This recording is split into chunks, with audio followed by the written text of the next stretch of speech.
আপনি যদি জিন, ভূত, দেও, দানব, মাদার কালী, দেবতা, অপদেবতা আটকানোর জন্য কুণ্ডলী দিয়ে থাকেন, অথবা জিন, ভূত, দেব দেবী, অপদেবতা সাধন করার জন্য আপনি নিজেকে সুরক্ষিত রাখার জন্য কুণ্ডলী দিয়ে থাকেন, ওই কুণ্ডলী যদি আপনি না কাটতে পারেন তাহলে যে কোনো সময় আপনি বিপদে পড়ে যেতে পারেন।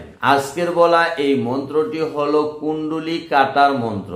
আপনি রাম কুণ্ডলী দেন বা শ্যাম কুণ্ডলী দেন বা সীতা দেবীর কুণ্ডলী দেন, ইত্যাদি ইত্যাদি যে কোনো ধরনের কুণ্ডলী দেন না কেন, আজকের বলা এই মন্ত্র প্রয়োগ করে আপনি সকল ধরনের কুণ্ডলী কেটে দিতে পারবেন। তো বন্ধুরা, কেমন আছেন? আশা করি মহান আল্লাহ রাব্বুল আলামিনের অশেষ দয়ায় ও মেহেরবানিতে আপনারা সকলেই ভালো আছেন। আজ আমি আপনাদের মাঝে এমন একটি মন্ত্র নিয়ে হাজির হয়েছি যে মন্ত্রটি হলো বিশ্বের শ্রেষ্ঠ কুণ্ডলী কাটার মন্ত্র। আজকের বলা এই মন্ত্র প্রয়োগ করে আপনি সকল ধরনের কুণ্ডলী কেটে দিতে পারবেন। তো বন্ধুরা, আপনারা অবশ্যই জানেন যে আমরা সাধারণত কয়েক কারণে কুণ্ডলী দিয়ে থাকি। সেটা কোনো রোগীর উপর যদি জিন ভূত আসর করে থাকে, ওই জিন ভূতকে আটকানোর জন্য কুণ্ডলী দিয়ে থাকি।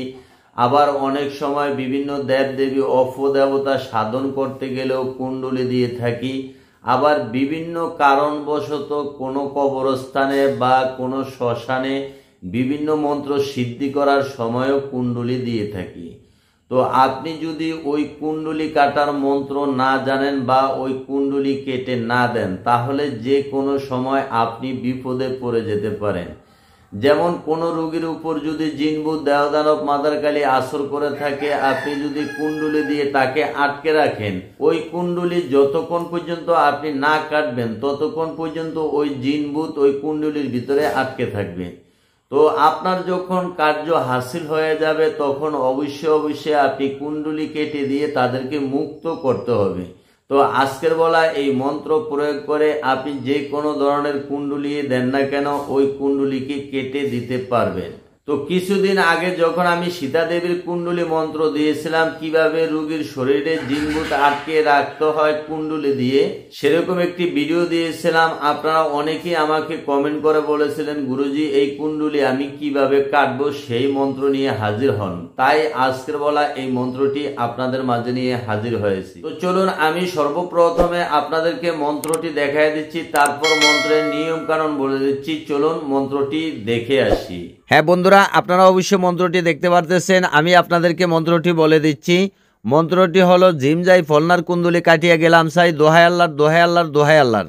তো মন্ত্রের ভিতরে যেখানে ফলনার লেখা আছে, উক্ত স্থানে যেই রুগীর উপর জিন আসর করেছিল ওই রুগীকে আটকাইছিলেন, জিন সহ আটকাইছিলেন কুণ্ডলী দিয়ে, ওই জিনের নাম আপনাকে বলতে হবে। আর যদি জিনের নাম না জানেন তাহলে ওই রুগীর নাম ওই ফলনার জায়গায় বলতে হবে। তো চলুন এই মন্ত্রটি আপনি কিভাবে প্রয়োগ করবেন বিস্তারিত বলে দিচ্ছি। ভিডিওটি না টেনে অনুগ্রহ করে শেষ পর্যন্ত দেখতে থাকুন। হ্যাঁ বন্ধুরা, আপনারা অবশ্যই মন্ত্রটি দেখেছিলেন। মন্ত্রটি আপনাদের সিদ্ধি করার প্রয়োজন হবে না, শুধুমাত্র এই মন্ত্রটি আপনারা ভালোভাবে মুখস্থ করে নিয়েই এই মন্ত্র দ্বারা আপনারা কাজ করতে পারবেন। তো যখনই আপনার মন্ত্রটি মুখস্থ হয়ে যাবে, এবার আপনার প্রয়োগের পালা, আপনি কিভাবে প্রয়োগ করবেন।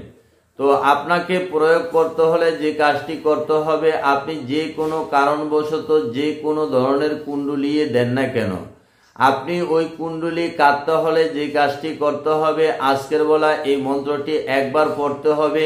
ওই কুণ্ডলীর দাগের উপরে আড়াআড়িভাবে একটি দাগ দিতে হবে। আবার একবার মন্ত্র পড়বেন, ওই কুণ্ডলীর পাশে আড়াআড়িভাবে একটি দাগ দিবেন। এইভাবে 3 বার মন্ত্র পড়বেন। ওই কুণ্ডলীর দাগের উপরে 3টি দাগ দিলেই ওই কুণ্ডলী কেটে যাবে।